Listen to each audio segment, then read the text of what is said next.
प्रियो परमेश्वर पिता के नाम से एक बार फिर से प्रभु यीशु मसीह के सामर्थी नाम से आपका स्वागत करता हूं। प्रभु का धन्यवाद देता हूं कि परमेश्वर ने बड़ी सहायता और मदद हमारी की है अब तक प्रकाशित वाक्य की पुस्तक को पढ़ने के लिए, समझने के लिए और उसका व्याख्या करने के लिए परमेश्वर ने जिस प्रकार से हमारी सहायता की, हम उसके लिए परमेश्वर का धन्यवाद देते हैं।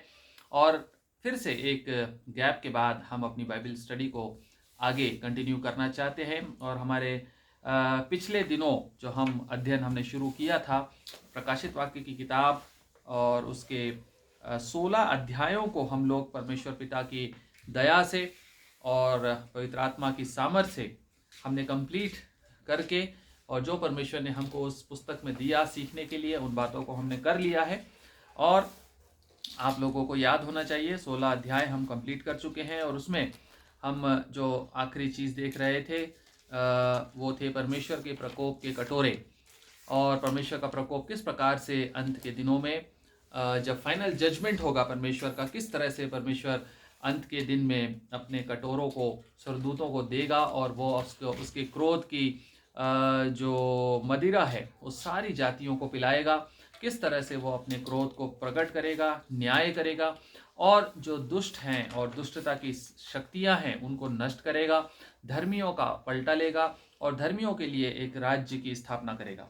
हम आज 17वां अध्याय पढ़ेंगे प्रियो, और उसका पहले वचन से लेके 6वें वचन तक हम आज कंप्लीट करने की कोशिश करेंगे। परमेश्वर की आत्मा हमारी सहायता करने पाए। पहले वचन से लेकर 17वां अध्याय पहले वचन से लेके और 6वें वचन तक इस तरह से लिखा हुआ है। जिन 7 स्वर्गदूतों के पास वे 7 कटोरे थे, उनमें से एक ने आकर मुझसे यह कहा, इधर आ, मैं तुझे उस बड़ी वेश्या का दंड दिखाऊं जो बहुत से पानी पर बैठी है, जिसके साथ पृथ्वी के राजाओं ने व्यभिचार किया और पृथ्वी के रहने वाले उसके व्यभिचार की मदिरा से मतवाले हो गए थे।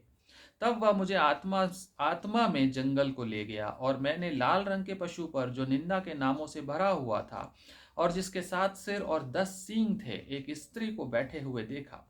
यह स्त्री बैंजनी और लाल रंग के कपड़े पहने थी और सोने और बहुमूल्य मणियों और मोतियों से सजी हुई थी, और उसके हाथ में एक सोने का कटोरा था जो घृणित वस्तुओं से और उसके व्यभिचार की अशुद्ध वस्तुओं से भरा हुआ था।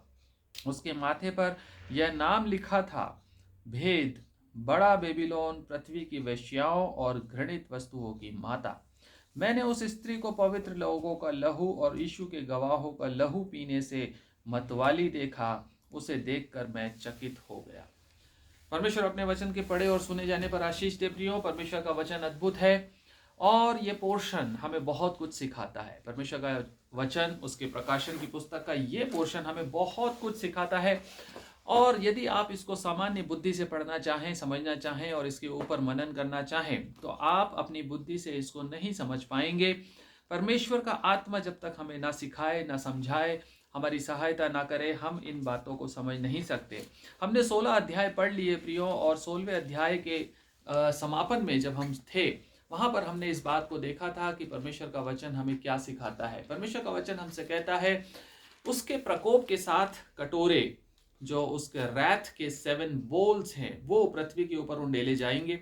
और वो जो कटोरे हैं उनका दंड हमने देखा था, किस प्रकार से पृथ्वी के लोगों पर, पृथ्वी के रहने वालों, यानी कि जो एंटी क्राइस्ट और उसके फॉलोअर्स हैं, जो मूर्ति पूजक हैं, जिन्होंने परमेश्वर के कॉल को रिजेक्ट किया, जिन्होंने परमेश्वर की बुलाहट को तुच्छ समझा और अपनी दुष्टता से मन नहीं फिराया, उन लोगों को परमेश्वर किस तरह से नष्ट करेगा, उसके बारे में हमने यहाँ पर देखा था। जजमेंट के 3 सेट्स हम अभी तक देख चुके हैं। न्याय के 3 सेट हम देख चुके हैं। पहला आपको पता है सील का जजमेंट था, यानी कि मोहरों के खोले जाने का जजमेंट था, जिसमें कि मोहरें खोली जा रही थी एक एक करके, और एक एक करके विपत्तियां, परेशानियां खड़ी हो रही थी। उसके बाद दूसरा सेट ऑफ जजमेंट था ट्रम्पेट जजमेंट, तुरहियों का न्याय था। तुरहियां एक एक करके फूकी जा रही थी और परमेश्वर का न्याय प्रकट हो रहा था। तीसरा जजमेंट का सेट था परमेश्वर के प्रकोप के 7 कटोरे, 7 बोल्स ऑफ गॉड्स रेथ, जो कि पृथ्वी के ऊपर उंडेले गए और ये इनकी भयानकता बढ़ती गई। और तीसरे सेट में परमेश्वर का प्रकोप पूरी तरह से उंडेल दिया गया, और उसके बाद जो पृथ्वी के रहने वाले थे उस प्रकोप के द्वारा उनका जजमेंट किया गया। प्रियो, हम यहाँ पर जो देख रहे हैं वो ये देख रहे हैं कि प्रकाशन की किताब का अध्ययन करते हुए शुरू में ही हमने इस बात को समझा था कि प्रकाशित वाक्य की किताब क्रोनोलॉजिकल ऑर्डर में नहीं लिखी गई है। जो प्रकाशन दिया गया यूहन्ना को वो किस प्रकार से दिया गया, सबसे पहले हमने देखा था कि उसको कुछ इंट्रोडक्टरी बातें बताई गई और पूरा परमेश्वर का जो प्लान है अपनी लोगों के लिए और इस पृथ्वी पर रहने वाले दुष्टता की ताकतों के लिए उन योजनाओं को परमेश्वर ने एक ओवरऑल पिक्चर के रूप में पहले यूहन्ना को दे दिया था।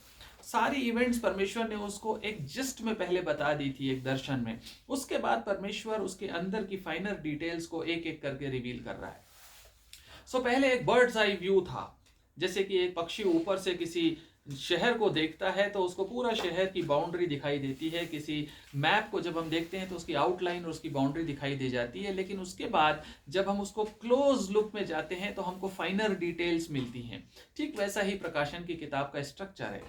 अभी हमने देखा कि परमेश्वर के प्रकोप के सातों कटोरे उंडेल दिए गए हैं, न्याय कर दिया गया है, लेकिन यहाँ पर आने के बाद 17वें अध्याय में हम फाइनल डिटेल्स में जा रहे हैं। परमेश्वर के न्याय की फाइनल डिटेल्स में हम जा रहे हैं।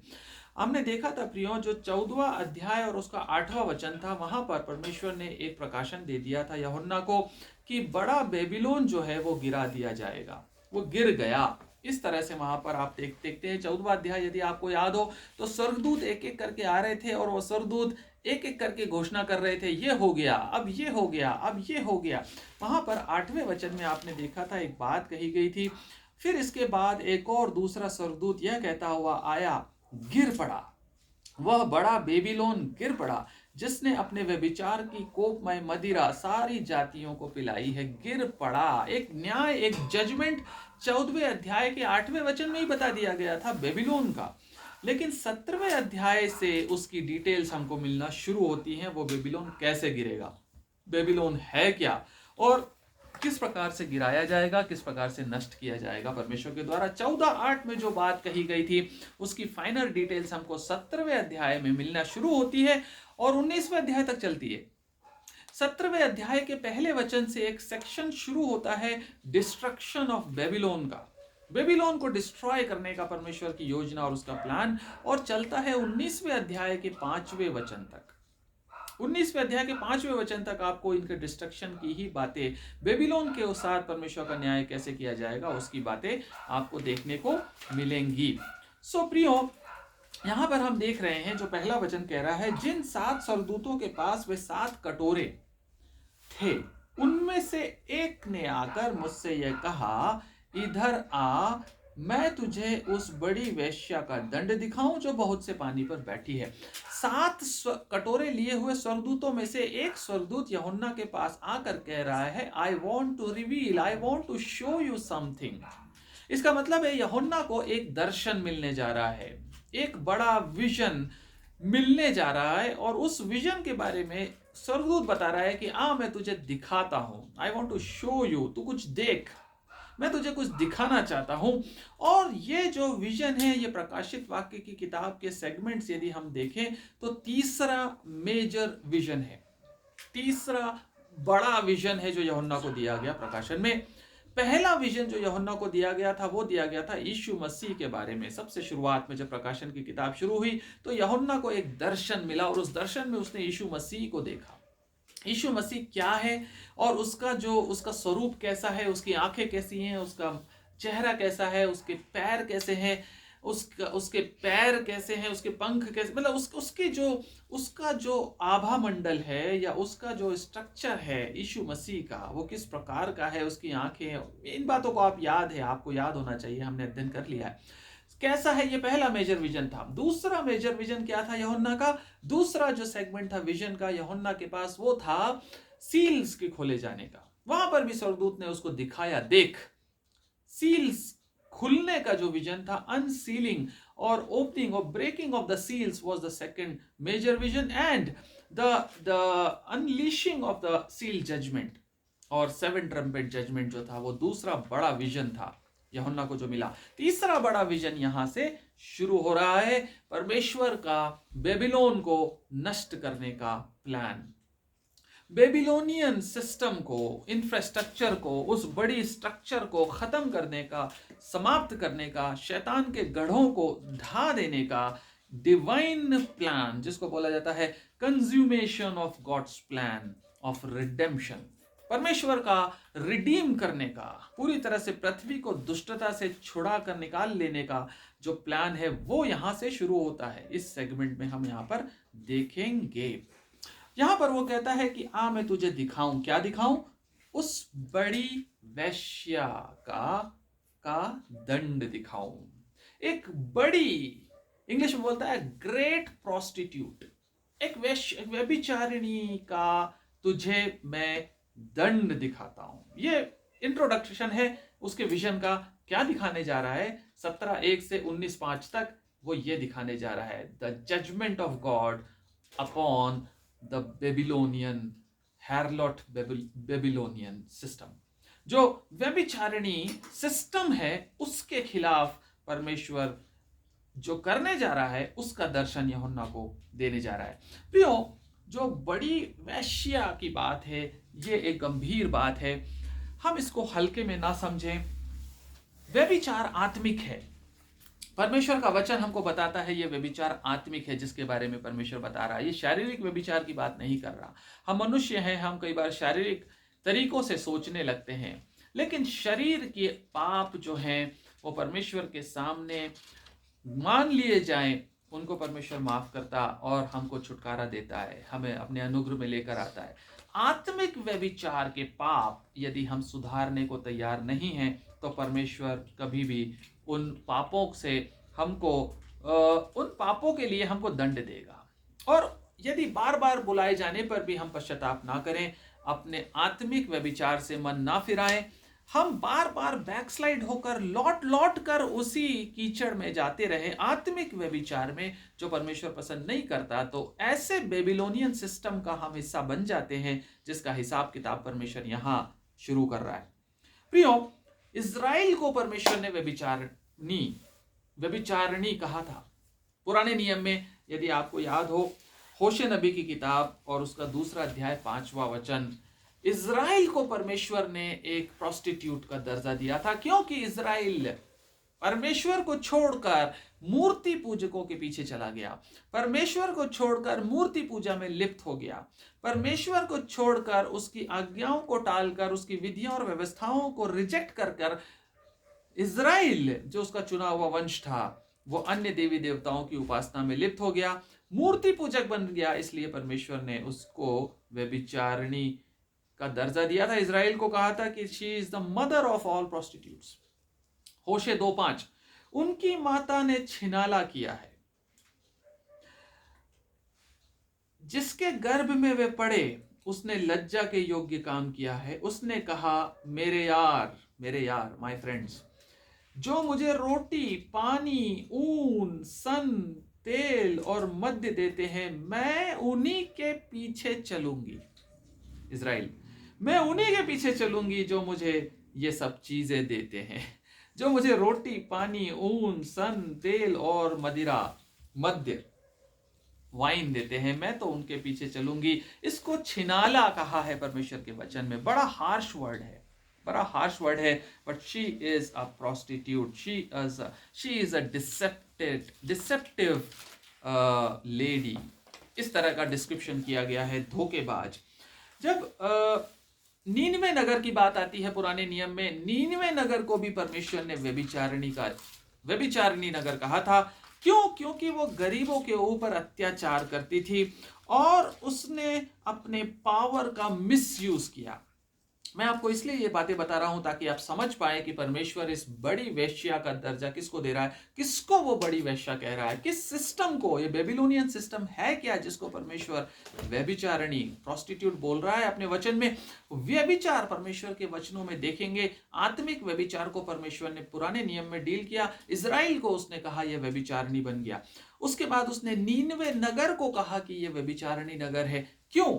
क्योंकि इज़राइल इसलिए व्यभिचारिणी था क्योंकि वो मूर्ति पूजा में लिप्त हो गया, अपने सच्चे जीवित देव, अपने परमेश्वर को उसने धोखा देकर छोड़ दिया और उस पर भरोसा रखने से डिग गया और उनके पीछे चला गया, जो अन्य देवी देवता थे, और अपने परमेश्वर के साथ उसने दगाबाजी की, इसलिए उसको परमेश्वर ने व्यभिचारिणी कहा। नीनवे नगर को परमेश्वर ने व्यभिचारिणी इसलिए कहा क्योंकि उसने अपने पावर का, अपने फ्लरिशमेंट का, अपनी अथॉरिटी का, अपनी लग्जरी का मिसयूज किया। उस नगर में गरीबों के साथ अत्याचार पे अत्याचार होता था, और भयानक अत्याचार, और अमीरों का नगर था, अमीरों के लिए बना हुआ सिस्टम थे, अमीरों के हिसाब से चलने वाले सिस्टम थे, और वहां का सब प्रकार का सब एस्पेक्ट्स में वो नगर जो था वो गरीबों को कीड़े मकोड़ों के समान कुचलने वाला नगर था। परमेश्वर उसको व्यभिचारिणी नगर कहता है। परमेश्वर कहता है ये व्यभिचारी नगर है। प्रियो, यहाँ पर पहले वचन में हम देख रहे हैं कि ये बड़ी वेश्या का दंड दिखा रहा हूं। कौन सी बड़ी, इसको हम आइडेंटिफाई करने की कोशिश कर रहे हैं, किस सिस्टम को परमेश्वर व्यभिचारिणी कह रहा है। इसलिए हमने इजराइल का उदाहरण देखा, नीनवे नगर का उदाहरण देखा। तीसरी बात जो हमको यहाँ पहला वचन बता रहा है, वो कौन सी वेश्या है, जो बहुत से पानी पर बैठी है। ये एक इंडिकेशन है परमेश्वर के वचन का, किसको परमेश्वर एड्रेस कर रहा है व्यभिचारिणी करके। ये बहुत से पानी पर बैठी हुई वेश्या कौन है, इसके बारे में एग्जैक्टली यदि आप देखना चाहें तो ये इमेजरी की तरह से है। एक लेडी का स्ट्रक्चर है, एक लेडी लाइक फिगर है, और वो बहुत सारे वाटर्स के ऊपर बैठी हुई है, पानी के ऊपर बैठी हुई किसी स्त्री का, किसी सिंबॉलिक स्त्री का, स्त्री नहीं है वो, पर उसकी कंपैरिजन एक व्यभिचारिणी स्त्री से की गई है, और बताया गया कि उस स्त्री के समान है वो सिस्टम जो बहुत से पानी के ऊपर बैठा हुआ है।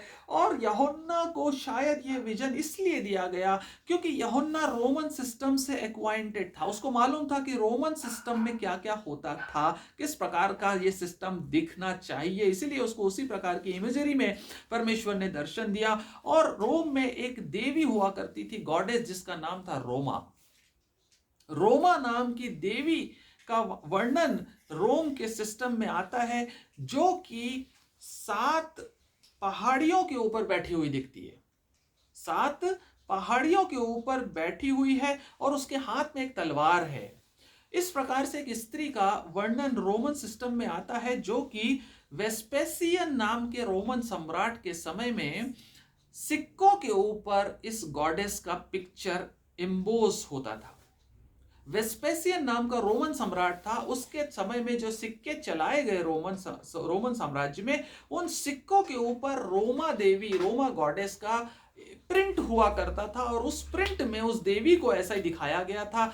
वो 7 पहाड़ों के ऊपर बैठी हुई एक लेडी है और उसके हाथ में तलवार है। इसका मतलब है उसके पास अथॉरिटी है, उसके पास पावर है, और उसके पास मारने के लिए, कुचलने के लिए, उसका विरोध करने वालों को नष्ट कर देने के लिए उसके पास हथियार भी है।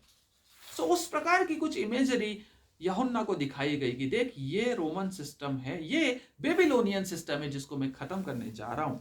जरमाया नबी की किताब और उसका 51वां अध्याय और 13वां वचन एक बात बताता है। जरमाया 51:13 कहता है बहुत जलाशयों के बीच बसी हुई, बहुत जलाशयों के बीच बसी हुई और बहुत भंडार रखने वाली। आप समझने की कोशिश कीजिएगा, ये बहुत डिटेल्ड है लेकिन बहुत स्पेसिफिक है परमेश्वर के वचन में किसकी बात हो रही है। बहुत जलाशयों के बीच बसी हुई और बहुत भंडार रखने वाली। तेरा अंत आ गया, तेरे लोभ की सीमा पहुंच गई, तेरे लोभ की सीमा पहुंच गई है। यदि आप 11वें वचन को पढ़े इसी अध्याय 51:11 को, तो वहां पर बता रहा है किसकी बात है।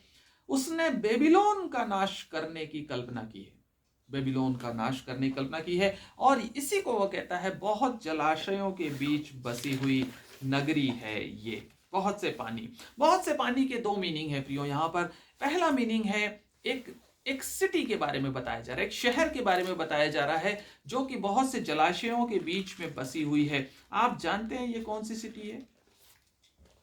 यह सिटी जो है, यह सिटी है रोम का शहर है, जिसके बारे में लिटरली परमेश्वर का वचन बता रहा है यहाँ पर। क्यों? क्योंकि ये रोमन सिटी ही है जो कि आने वाले समय में परमेश्वर के वचन के अनुसार एंटी क्राइस्ट की कैपिटल सिटी होने जा रही है।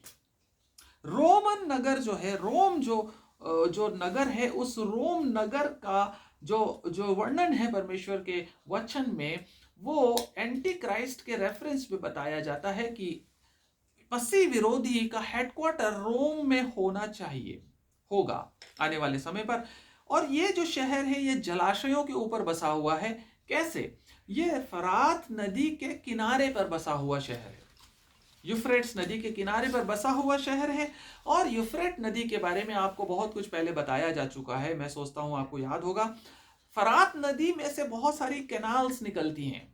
ये बहुत फर्टाइल लैंड है, इसके आसपास का बहुत उपजाऊ क्षेत्र है, क्योंकि इसमें से बहुत सारी नहरें निकलती हैं। और यदि ऊपर से इसको देखा जाए, यदि इसका एरियल व्यू देखा जाए, तो रोम शहर में से जो नहरें निकलती हैं इनका एक क्रिस क्रॉस स्ट्रक्चर ऊपर से दिखाई देता है। मतलब ऐसा लगता है कि बहुत सारे जलाशय जलाशय जलाशय जलाशय हैं इसके आसपास, और उसके ऊपर ये रोम शहर जो है बसा हुआ है।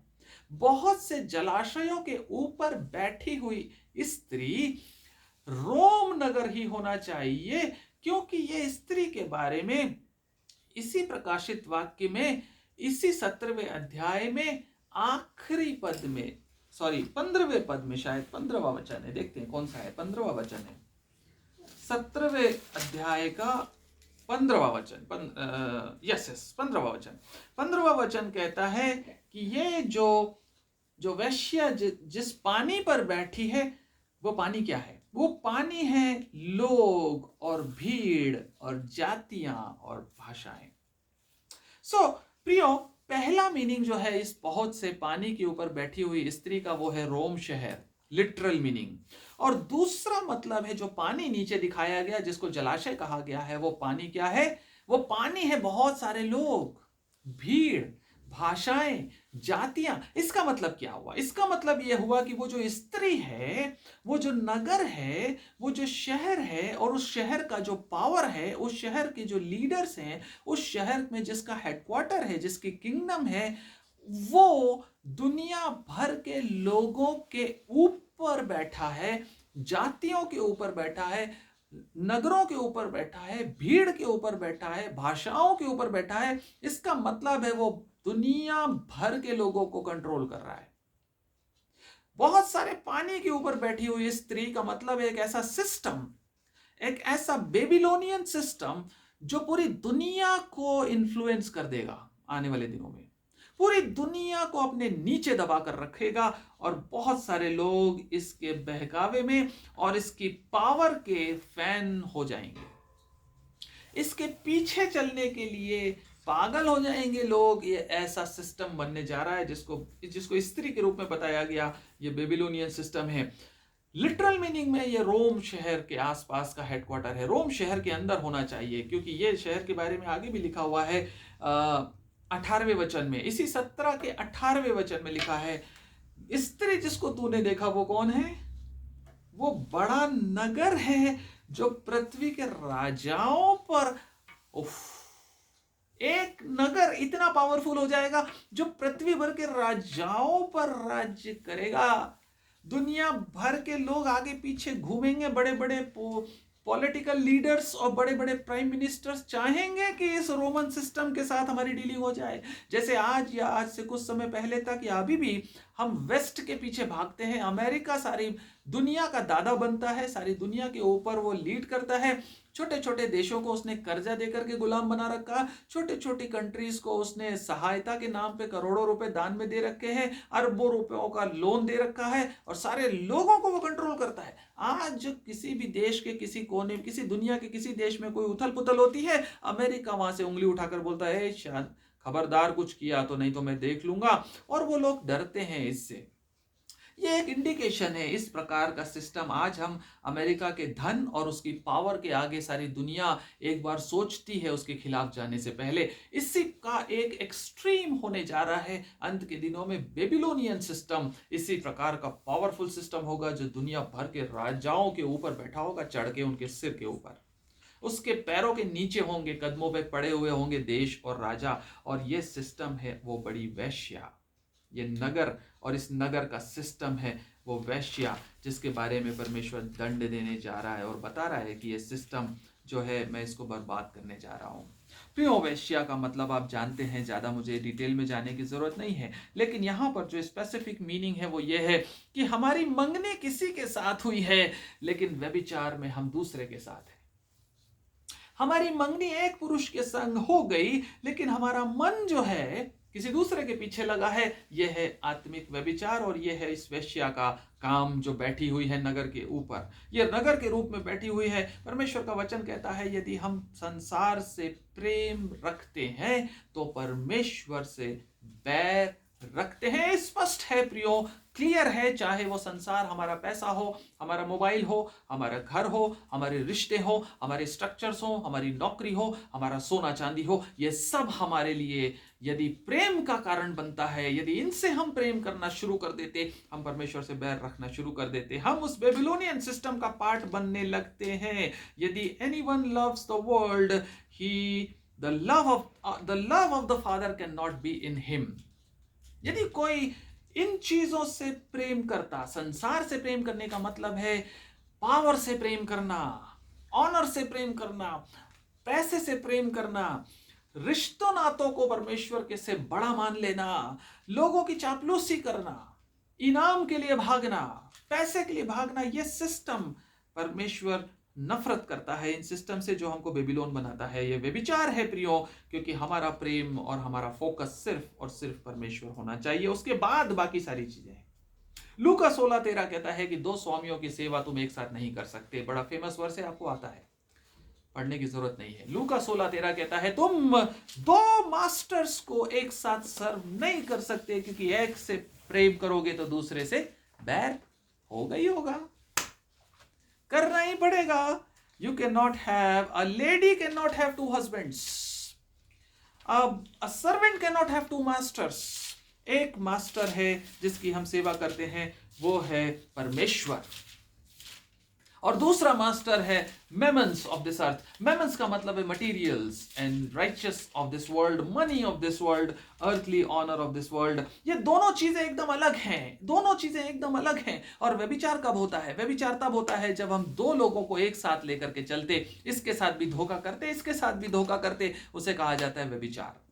हम फेथफुल नहीं होते एक के प्रति, उसको कहा जाता है व्यभिचार। हम पैसे के प्रति भी फेथफुल रहना चाहते, परमेश्वर के प्रति भी फेथफुल रहना चाहते हैं। This hybrid structure is called Babylon. इस हिंदी में क्या कहते हैं? हाइब्रिड स्ट्रक्चर को कहा जाता है बेबीलोनियन सिस्टम। संकर सिस्टम है ये, हाइब्रिड सिस्टम है। We are faithful with the money also, we can not compromise on money, and at the same time we want to be faithful with the God also. That is a spiritual harlotry. It is something like oil and water. ये ऐसा है, दोनों चीजें जरूरी हैं, दोनों चीजें काम की हैं। पेट्रोल और पानी दोनों चीजें जरूरी हैं। पेट्रोल भी हमको चाहिए काम करने के लिए, लेकिन पेट्रोल का काम व्हीकल में होता है और पानी का काम पीने के लिए होता है। यदि मैं पेट्रोल और पानी को मिलाऊं तो क्या होगा? यदि पेट्रोल में पानी मिला दूं या पानी में पेट्रोल मिला दूं तो क्या होगा? सोचिए क्या होगा। ये ना तो पेट्रोल, ना तो व्हीकल के काम करे जाएगा और ना ही मेरे पीने का काम करे जाएगा। ये दोनों अलग अलग ही यूजफुल हैं। दोनों को मिलाकर, दोनों को एक साथ लेकर चलने की संभावना मेरे जीवन में नहीं है। ये वही होता है आत्मिक क्षेत्र में प्रियो, जब हम मटेरियल और मनी को परमेश्वर की सेवा के साथ मिला देते हैं, तब हम इस बेबीलोनियन सिस्टम को अपने जीवन में स्थान दे देते हैं। या तो हम परमेश्वर की सेवा कर सकते हैं या हम पैसे की सेवा कर सकते हैं, या तो हम पैसे के लिए जी सकते हैं या हम परमेश्वर के लिए जी सकते हैं। जब क्रिश्चियनिटी को उदाहरण समझने के लिए बता रहा हूं आपको, प्रॉफिट मेकिंग का बिजनेस बना दिया जाता है, जब मनी मेकिंग का जरिया बना दिया जाता है, तो यह बेबीलोनियन सिस्टम की शुरुआत होती है। जब क्रिश्चियनिटी को लोगों के ऊपर रूल करने का सिस्टम बनाने की कोशिश होती है, तो यह बेबीलोनियन सिस्टम की शुरुआत होती है। बेबीलोन आज के समय, आज जिसमें हम रह रहे हैं, एक मैसिव स्ट्रक्चर बन चुका है। शुरुआत नहीं हुई है, बन चुका है। आज हमारे मिशन के लोग और हेड्स, हमारे बिशप्स, मैं किसी के ऊपर उंगली नहीं उठा सकता प्रियो, मैं बहुत नाचीज हूं, मैं किसी के लिए कुछ नहीं कह सकता, लेकिन आप जानते हैं हमारे सिस्टम, हमारे स्ट्रक्चर्स कैसे रूल कर रहे हैं आज हमारी सोसाइटी के ऊपर। रिलीजन के नाम पे पैसा डिमांड किया जाता है। इतना पैसा दोगे तो शादी होगी, इतना पैसा दोगे तो बैप्टिज्म मिलेगा, इतना पैसा दोगे तो सर्टिफिकेट देंगे। मेरे बिना पूछे कहीं शादी फिक्स नहीं कर सकते, मेरी अथॉरिटी है। मेरे बिना पूछे तुमने घर में प्रेयर कैसे रख ली? Who are you?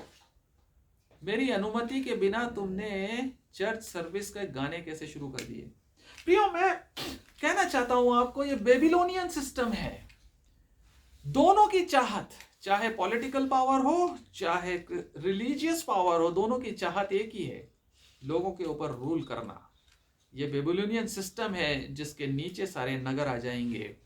इन्फ्लुएंस करना अपनी पावर से, अपनी मटीरियलिस्टिक पोजीशन से, अपनी प्रियो, जब हम क्रिश्चियनिटी की बात करें, जब हमारे लोगों के पास बाहर से दान आता है, लोगों को पैसा दिया जाता है परमेश्वर की सेवा के लिए और उससे लग्जरी गाड़ियां खरीदी जाती हैं, जब गरीबों की सेवा के लिए, चैरिटी के लिए पैसा दिया जाता है और गलत मैनिपुलेटेड रिपोर्ट्स बनाई जाती हैं और पैसा मांगने के लिए, this becomes a Babylonian system. This becomes a Babylonian system when we are manipulating। जब परमेश्वर की सेवा के लिए हमें कुछ मिलता है और हम केयरलेसली वेस्ट करते हैं, हम उसको अनराइचियस तरीकों से खर्च करते हैं, जब हम अपनी लग्जरी के लिए उस पैसे का इस्तेमाल करते हैं, तो इसमें बेबीलोन का अक्स दिखाई देना शुरू हो जाता है।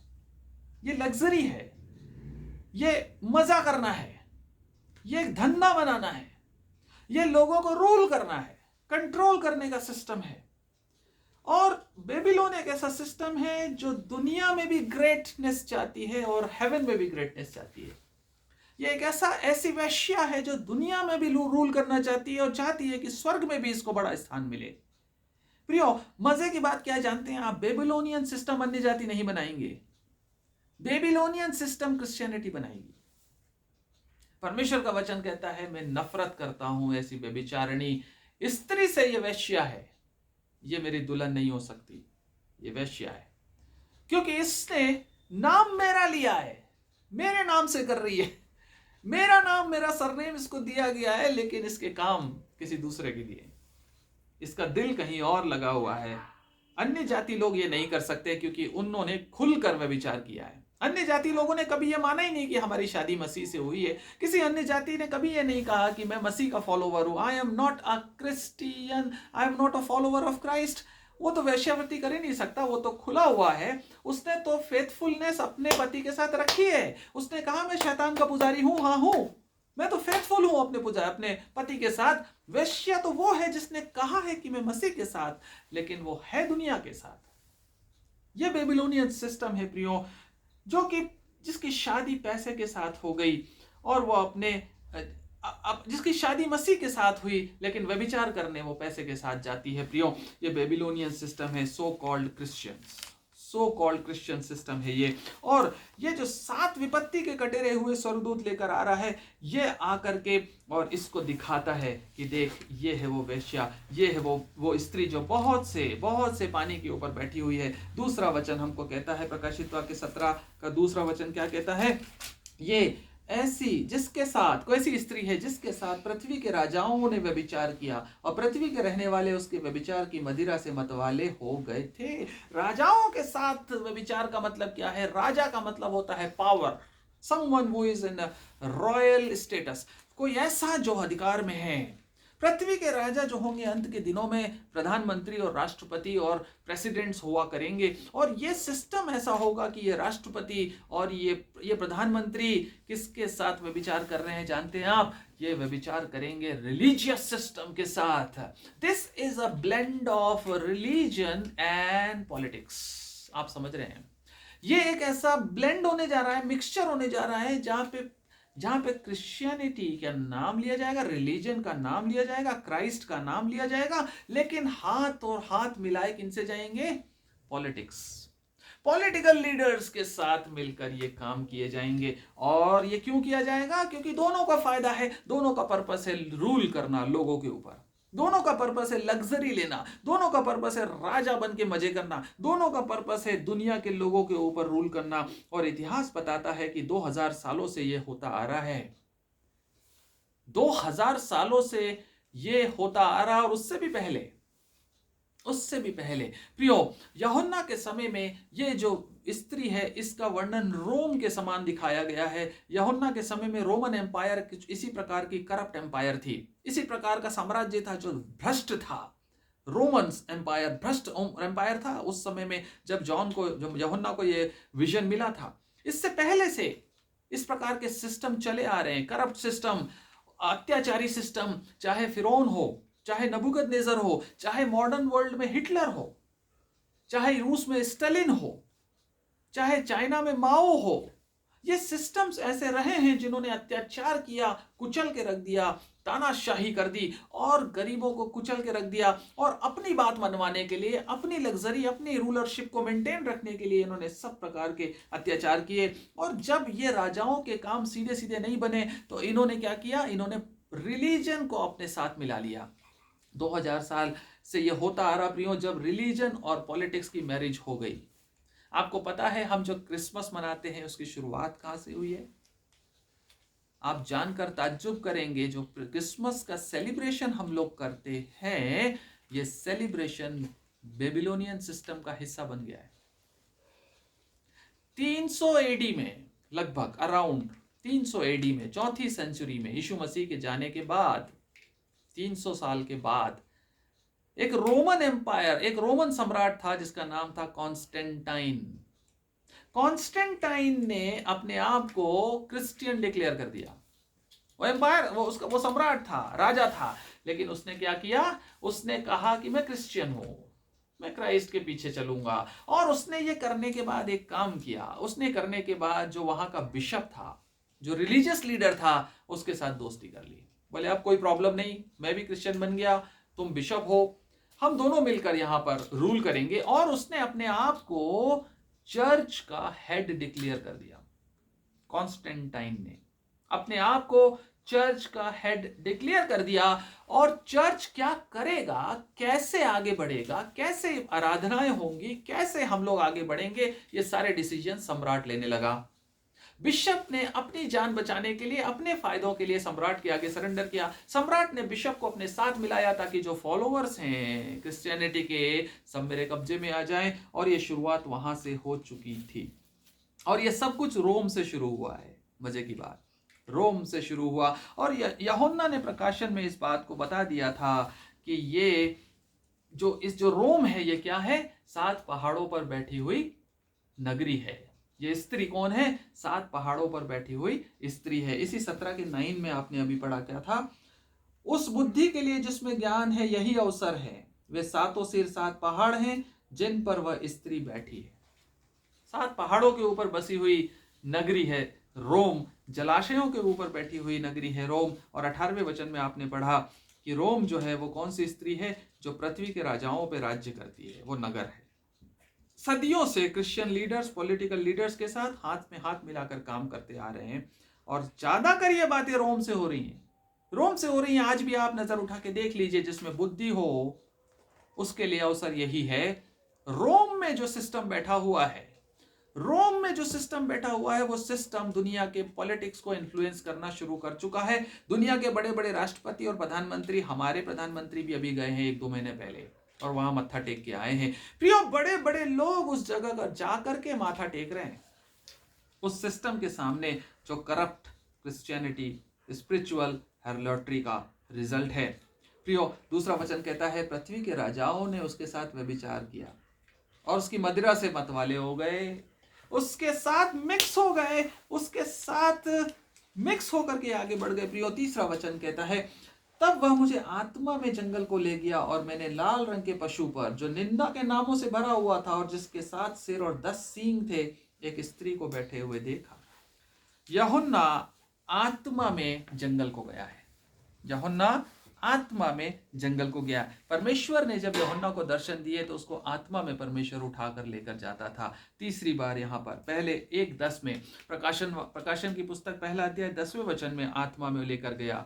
और उसके बाद दूसरी बात चौथे अध्याय के दूसरे वचन में उसको आत्मा में उठाकर दर्शन में लेकर गया, और जंगल में, यहाँ पर कहता है आत्मा में उसको जंगल में लेकर गया। जंगल जो है नॉर्मली परमेश्वर की एक ऐसी आशीष को दिखाता है परमेश्वर के वचन में, जहाँ पर कि सुनसान होते हुए भी, विपरीत परिस्थितियां होते हुए भी परमेश्वर एक स्पेशल प्रोटेक्शन देता अपने लोगों को। ऐसी स्थिति का ऐसा एक इन्वायरमेंट जंगल बताता है। जंगल जो है, जैसे एग्जाम्पल के लिए इजरायली लोगों को परमेश्वर विल्डरनेस में लेके गया, डेजर्ट रेगिस्तान जंगल में से लेकर गया था, लेकिन उसकी सुरक्षा, उसका अगुवाई, उसकी प्रोटेक्शन उनके साथ थी। यूहन्ना बपतिस्मा देने वाला कहता है जंगल में एक मार्ग तैयार करो, जंगल में यीशु मसीह को आत्मा जंगल में लेकर गया, विल्डरनेस में, जहां परीक्षा हुई और जयवंत हुआ। आत्मा परमेश्वर यीशु मसीह को जंगल में ले गया और पिता ने उसकी सुरक्षा की, उसको सामर्थ्य दी कि वो परीक्षाओं में जयवंत हो जाए। प्रियो, ये जो जंगल है, इस जंगल में यूहन्ना एक विजन देख रहा है, और इस जंगल में क्या देख रहा है लाल रंग के पशु पर, जो निंदा के नामों से भरा हुआ था, जिसके 7 सिर और 10 सींग थे, एक स्त्री को बैठे हुए देखा। और ये जो लाल रंग है, आप जानते हैं क्या है। जरमाया, हम 51 अध्याय निकाले जल्दी से, जरमाया 51 और उसका 7वां वचन। 51:7 कहता है, हे बहुत जलाशयों के बीच। Okay, this we have already seen. हमने देखा बेबीलोन एक ऐसी जगह जहां पर कि उसको जहां पर कि वो बैठी हुई है, वो स्त्री के बारे में बताया। रोम शहर है। रोम शहर से यहाँ पर एक चीज और हम समझ लें प्रियो, कि जो रोम शहर है उसका सोशल एंगल, उसका स्पिरिचुअल एंगल, उसका कल्चरल एंगल, और उसका जो कुछ भी इकोनॉमिकल स्ट्रक्चर है, वो सब चीज़ें एक साथ मिल करके एक बेबीलोनियन सिस्टम को बना रही हैं। और यहाँ पर हम देख रहे हैं, अभी हमने पढ़ा कि एक लाल रंग के पशु को हमने देखा, जिसके 7 सिर और 10 सींग थे। आपको याद आ रहा है 7 सिर और 10 सींग किसके थे? 7 सिर और 10 सींग एंटी क्राइस्ट के थे, जिसको हमने पहले बहुत अच्छे से 13वें अध्याय में समझ लिया है। ये लाल रंग का पशु वही है, और इसके ऊपर बेबीलोनियन सिस्टम बैठा है, मतलब ये कैरी कर रहा है उस सिस्टम को। ये एंटी क्राइस्ट है जो सिस्टम को कैरी कर रहा है। इसका मतलब हुआ कि एंटी क्राइस्ट कौन है? पॉलिटिकल लीडर है, और बेबीलोन कौन है? रिलीजियस सिस्टम है, व्यभिचारी रिलीजियस सिस्टम है। लाल रंग के पशु के ऊपर बेबीलोन बैठा है, मतलब सिर के ऊपर चढ़ के बोल रहा है, और पॉलिटिकल पावर और रिलीजियस पावर मिल करके बड़े इनसेपरेबल तरीके से काम कर रहे हैं। ये उसके सिर के ऊपर बैठी हुई है ये स्त्री, और ये ब्लेस्फेमस रिलीजन है जिसके ऊपर निंदा के नाम लिखे हुए हैं। और कहता है कि ये इसने क्या कर दिया? निंदा के नामों से भरा हुआ था, निंदा के नामों से भरा 7 सिर और 10 सींग का स्ट्रक्चर है। और आपको पता है ये कौन सा पशु है? ये वही पशु है एंटी क्राइस्ट, जो कहां से निकला था? कहां से निकला था? जलाशयों में, समुद्र में से निकला था। याद है कि नहीं याद है? 13वां अध्याय 1 वचन, समुद्र में से मैंने एक पशु को निकलते हुए देखा। ये वही पशु है एंटी क्राइस्ट, जिसका वर्णन यहाँ पर आप देख रहे हैं। और इसका और ज्यादा वर्णन यदि आप देखेंगे इसी अध्याय में 9 से 14 में मिलेगा, जो हम पहले भी पढ़ चुके हैं, लेकिन एक बार और जल्दी से पढ़ेंगे आने वाले समय में। 9 से 14, इसी 17 के 9 से 14 में 7 सिर और 7 सींग और 10 सिरों का वर्णन है। ये सिर और सींगों के बारे में आप जानते हैं, बहुत कुछ हम पहले पढ़ चुके हैं, इसमें समय दे चुके हैं, इसलिए मैं ज़्यादा नहीं लूंगा। केवल एक चीज़ बताकर अभी इस हिस्से को समाप्त करेंगे। वो बात है लाल रंग। लाल रंग जो है, वो पशु का लाल रंग उसकी रॉयल स्टेटस को दिखाता है, उसकी राजसी स्थान को दिखाता। लाल रंग की बात जहां भी होती है बाइबल में, वहां पर एक रॉयल सिस्टम, मतलब यहां पर स्पेशली जब किसी व्यक्ति के बारे में लाल रंग एसोसिएट किया जाता है, तो वहां पर उसकी लग्जरी, उसका रॉयल स्टेटस, उसका अधिकार, उसकी पोजीशन अच्छी है, पावरफुल है, इसके बारे में इंडिकेट करता है। और ये लाल रंग के बारे में यहाँ पर कहा है, ये पशु लाल रंग का है, मतलब पावर में है। ये पशु एंटी क्राइस्ट पावर में है, पॉलिटिकल पावर है, अथॉरिटी है, सेनाएं हैं इसके पास, और क्रूर शासक है। प्यार से मानो तो ठीक, नहीं तो मार के मनवाएगा, इस प्रकार का शासक है। और ये लाल रंग वाला कपड़े इसने पहने हुए हैं। सो प्रियो, परमेश्वर हमें इन तीन वचनों को समझने के लिए सहायता करे, हमें मदद करे, ताकि हम इसको अच्छे से सीख सकें और इसके ऊपर विचार कर सकें। जो हमने सुना है प्रियो इस बेबीलोनियन सिस्टम के बारे में, आने वाले हिस्से में हम फिर उसको और देखेंगे। सो परमेश्वर इन वचनों के ऊपर आशीष दे, और सब प्रकार से हमको इस सिस्टम से बचे रहने के लिए हमारी सहायता करे।